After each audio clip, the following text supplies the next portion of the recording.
Hello everyone, এডি learns বিডিতে আপনাদের স্বাগত। আমি অসিত আছি আপনাদের সাথে।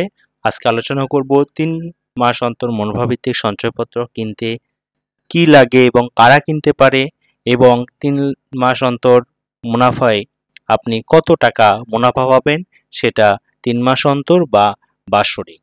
আজকে এটি নিয়ে আমরা আলোচনা করব। তো চলুন শুরু করা যাক।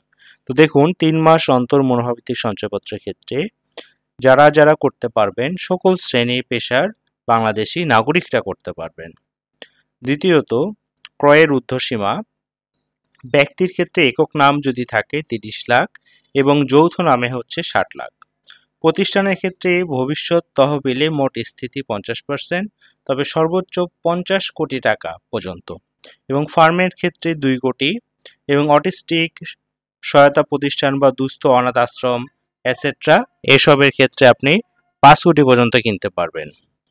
এবং দেখুন, মুনাফার হার প্রথম বছর যদি 7.5 লাখ টাকার নিচে হয় তাহলে সেটি 10.65, এবং দ্বিতীয় বছর 11.22, এবং তৃতীয় বছর 11.82, এবং 7.5 লাখ টাকার উপরে যদি হয় তাহলে 11.60, 11.16 এবং 11.77 হারে কিন্তু মুনাফা প্রদান করা হবে।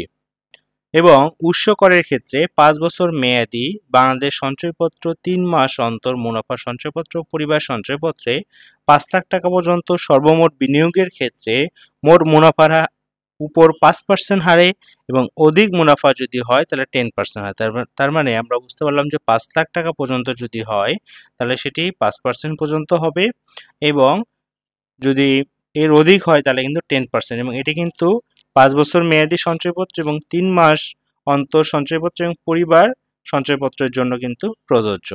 এবং সুবিধাগুলো কি পাবেন? ত্রৈমাস ভিত্তিক মুনাফা প্রদান, তার মানে 3 মাস পর পর কিন্তু মুনাফা পাবেন, এবং নমনী নিয়োগ করতে পারবেন, এবং সঞ্চয়পত্র ক্রেতার মৃত্যুর পর নমনীর সাথে সাথে সঞ্চয়পত্র নগদায়ন, মানে আপনি ফুল টাকাটা নিয়ে নিতে পারবেন, উত্তোলন করতে পারেন, এবং মেয়াদ পূর্ণ হওয়া পর্যন্ত যথারীতি 3 মাস অন্তর মুনাফা উত্তোলন করতে পারবেন। তার মানে 3 মাস অন্তর যে মুনাফা রয়েছে তার ক্ষেত্রে আমাদের এই ক্রাইটেরিয়াগুলো মেনটেন করতে হবে। তো এখন আমরা ক্যালকুলেশন একটু দেখব। তো আমরা যদি একটু পাশের শিটে চলে যাই, তো দেখুন 3 মাস অন্তর মুনাফার আর হার এবং 1 লাখ টাকা পর্যন্ত যদি হয় তাহলে প্রথম বছর আমরা বলেছি কি 10.65, দ্বিতীয় বছর 10.22, এবং তৃতীয় বছর হচ্ছে 11.82 হারে। তো আমরা মুনাফাটা কিভাবে বের করেছি দেখুন, 1 লাখ টাকার উপর মুনাফার হার দিয়ে ক্যালকুলেশন করেছি এবং 12 দিয়ে ভাগ করে 3 দিয়েছে। এটা কেন? আমরা একটি ক্যালকুলেশন একটু আমরা হাতে কলমে দেখি। আমরা 1 লাখ নিয়ে নিলাম। 1 লাখ তাহলে প্রথম বছর কত? 10.65%, তাহলে 10.65% দিয়ে কি করব? আমরা গুণ করব। তাহলে এক বছরে আসবে 10,650 টাকা। এটা কিন্তু পুরো বছরের জন্য। তাহলে আমাকে কি করতে হবে? এটাকে ভাগ দিতে হবে কি দিয়ে? 12 দিয়ে। তাহলে এক মাসে আসবে কত? 887 টাকা। এইটা আবার 3 মাস পর পর দেবে, তাহলে গুণ 3 যদি দেই তাহলে কত? 2662.50 দেখায়। তো আমরা একটু দেখি, দেখুন 2662.50 পয়সা আমরা 3 মাসে মুনাফা পাবো। কিন্তু আমরা নিট মুনাফা কি এটাই পাবো? না, এখানে আমাদের 5% হারে উৎস কর কর্তন করা হবে। তাহলে করটি আমরা কিভাবে ক্যালকুলেট করব? ক্যালকুলেশনটা যদি একটু দেখেন, গুণ 5% যদি দেই তাহলে এই যে কর, তাহলে আমার 3 মাসে আমার কর উৎস কর কাটবে হচ্ছে 133 টাকা। তাহলে 3 মাসে আমাদের উৎস কর হচ্ছে 133 টাকা। তাহলে নিট 3 মাস অন্তর মুনাফা হবে কত? দেখুন 3 মাস অন্তর মুনাফা হবে কিন্তু এইটা মাইনাস এইটা। তো আমরা যদি ক্যালকুলেশনটা দেখি, 2662 মাইনাস 133 ইকুয়াল দেখুন 2529 টাকা। তাহলে আমরা 3 মাসে পাবো কত? 2529 টাকা, এবং এক বছরে পাবো কত? 10,117 টাকা।